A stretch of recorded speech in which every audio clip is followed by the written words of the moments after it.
The Devil with the Three Golden Hairs. A fairy tale by the Brothers Grimm.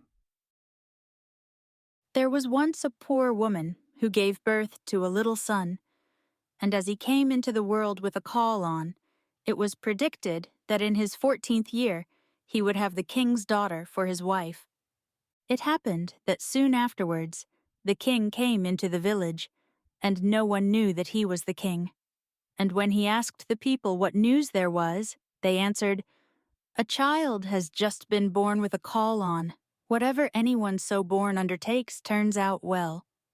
It is prophesied, too, that in his 14th year he will have the king's daughter for his wife.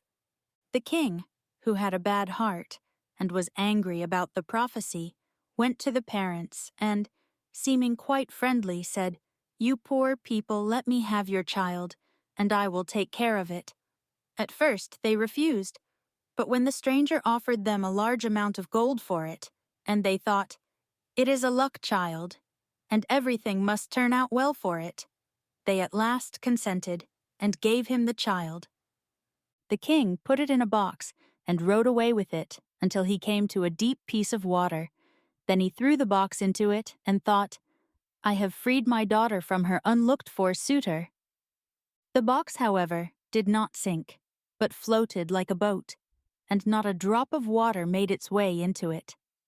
And it floated to within 2 miles of the king's chief city, where there was a mill, and it came to a standstill at the mill dam. A miller's boy, who by good luck was standing there, noticed it, and pulled it out with a hook, thinking that he had found a great treasure. But when he opened it, there lay a pretty boy inside, quite fresh and lively. He took him to the miller and his wife, and as they had no children, they were glad, and said, "God has given him to us." They took great care of the foundling, and he grew up in all goodness. It happened that once in a storm, the king went into the mill, and he asked the millfolk if the tall youth was their son. "No," answered they, "he's a foundling. 14 years ago, he floated down to the mill dam in a box, and the mill boy pulled him out of the water."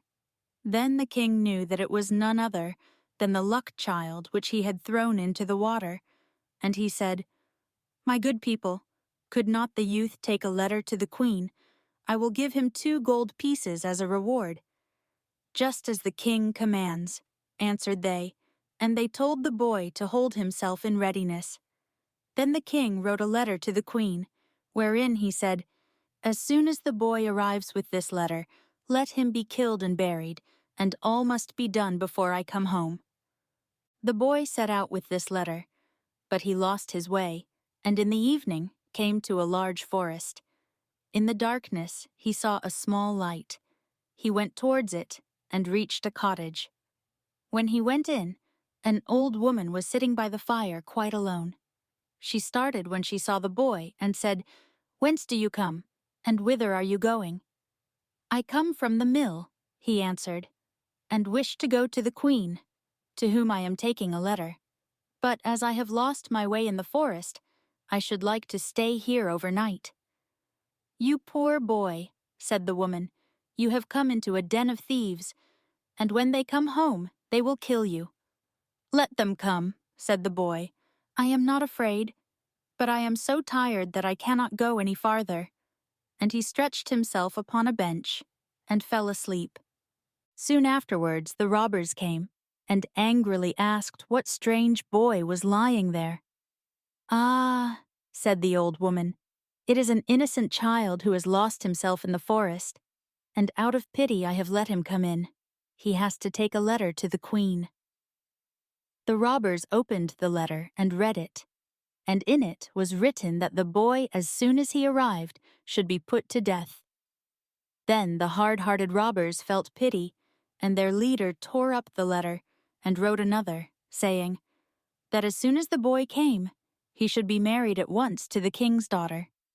Then they let him lie quietly on the bench until the next morning, and when he awoke, they gave him the letter and showed him the right way. And the queen, when she had received the letter and read it, did as was written in it, and had a splendid wedding feast prepared.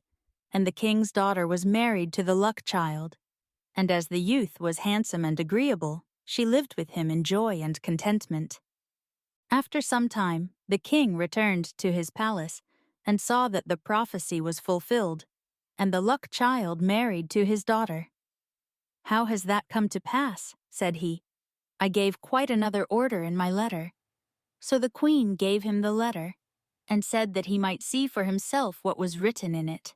The king read the letter, and saw quite well that it had been exchanged for the other. He asked the youth what had become of the letter entrusted to him, and why he had brought another instead of it. "I know nothing about it," answered he. "It must have been changed in the night, when I slept in the forest." The king said in a passion, "You shall not have everything quite so much your own way. Whosoever marries my daughter must fetch me from hell 3 golden hairs from the head of the devil. Bring me what I want, and you shall keep my daughter." In this way the king hoped to be rid of him forever. But the Luck Child answered, "I will fetch the golden hairs. I am not afraid of the devil." Thereupon he took leave of them, and began his journey. The road led him to a large town, where the watchman by the gates asked him what his trade was, and what he knew. "I know everything," answered the Luck Child. "Then you can do us a favor," said the watchman, "if you will tell us why our market fountain, which once flowed with wine, has become dry, and no longer gives even water." "That you shall know," answered he. "Only wait until I come back." Then he went farther, and came to another town, and there also the gatekeeper asked him what was his trade, and what he knew. "I know everything," answered he. "Then you can do us a favor, and tell us why a tree in our town which once bore golden apples, now does not even put forth leaves." "You shall know that," answered he. "Only wait until I come back."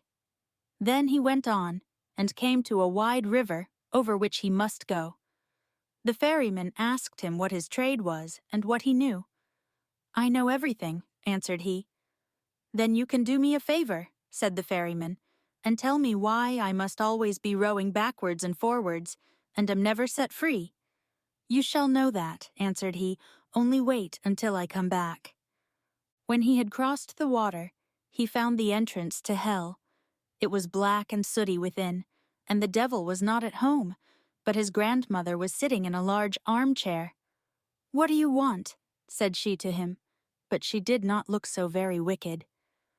"I should like to have 3 golden hairs from the devil's head," answered he, "else I cannot keep my wife."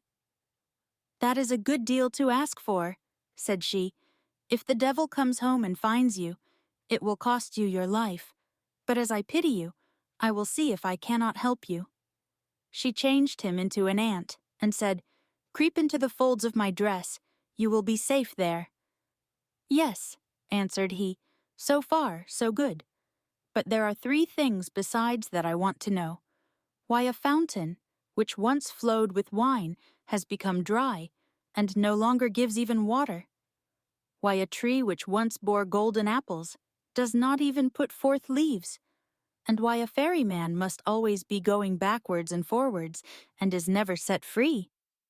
"Those are difficult questions," answered she, "but only be silent and quiet, and pay attention to what the devil says when I pull out the 3 golden hairs." As the evening came on, the devil returned home. No sooner had he entered than he noticed that the air was not pure. "I smell man's flesh," said he. "All is not right here." Then he pried into every corner, and searched, but could not find anything. His grandmother scolded him. "It has just been swept," said she, "and everything put in order, and now you are upsetting it again. You have always got man's flesh in your nose. Sit down and eat your supper." When he had eaten and drunk, he was tired, and laid his head in his grandmother's lap, and before long he was fast asleep, snoring and breathing heavily. Then the old woman took hold of a golden hair, pulled it out, and laid it down near her. "Oh!" cried the devil, "what are you doing?" "I have had a bad dream," answered the grandmother, "so I seized hold of your hair." "What did you dream then?" said the devil. "I dreamed that a fountain in a marketplace, from which wine once flowed, was dried up, and not even water would flow out of it. What is the cause of it?" "Oh ho! If they did but know it," answered the devil. "There is a toad sitting under a stone in the well. If they killed it, the wine would flow again." He went to sleep again, and snored until the windows shook. Then she pulled the second hair out. "Ha! What are you doing?" cried the devil angrily. "Do not take it ill," said she. "I did it in a dream." "What have you dreamt this time?" asked he. "I dreamt that in a certain kingdom there stood an apple tree, which had once borne golden apples, but now would not even bear leaves. What think you was the reason?"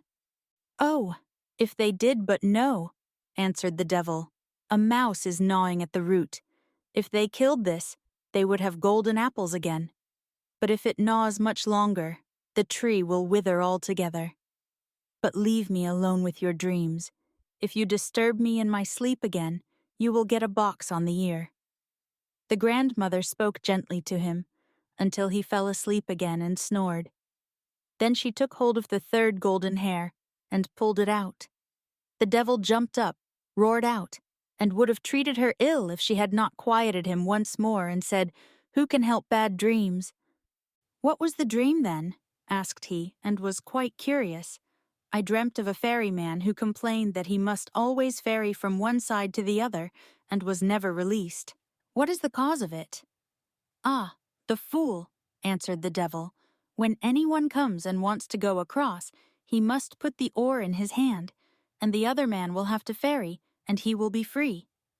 As the grandmother had plucked out the 3 golden hairs, and the 3 questions were answered, she let the old serpent alone, and he slept until daybreak. When the devil had gone out again, the old woman took the ant out of the folds of her dress, and gave the luck child his human shape again. "There are the 3 golden hairs for you," said she. "What the devil said to your 3 questions, I suppose you heard?" "Yes," answered he, "I heard, and will take care to remember."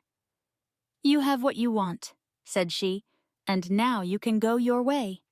He thanked the old woman for helping him in his need, and left hell well content that everything had turned out so fortunately. When he came to the ferryman, he was expected to give the promised answer. "Ferry me across first," said the luck child, "and then I will tell you how you can be set free." And when he reached the opposite shore, he gave him the devil's advice. "Next time anyone comes, who wants to be ferried over, just put the oar in his hand." He went on, and came to the town wherein stood the unfruitful tree, and there, too, the watchman wanted an answer. So he told him what he had heard from the devil. "Kill the mouse which is gnawing at its root, and it will again bear golden apples." Then the watchman thanked him, and gave him as a reward 2 asses laden with gold, which followed him. At last he came to the town whose well was dry. He told the watchman what the devil had said. "A toad is in the well beneath a stone. You must find it and kill it, and the well will again give wine in plenty." The watchman thanked him, and also gave him 2 asses laden with gold. At last, the luck child got home to his wife, who was heartily glad to see him again, and to hear how well he had prospered in everything.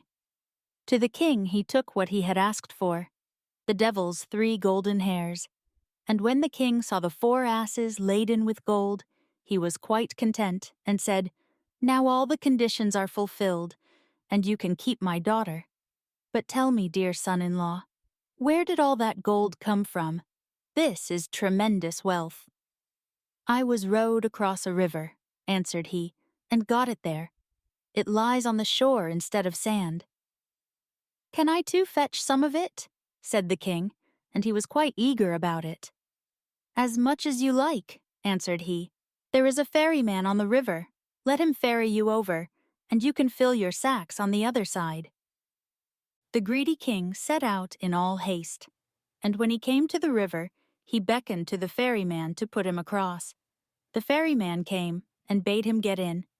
and when they got to the other shore, he put the oar in his hand and sprang out. But from this time forth, the king had to ferry, as a punishment for his sins. Perhaps he is ferrying still? If he is, it is because no one has taken the oar from him.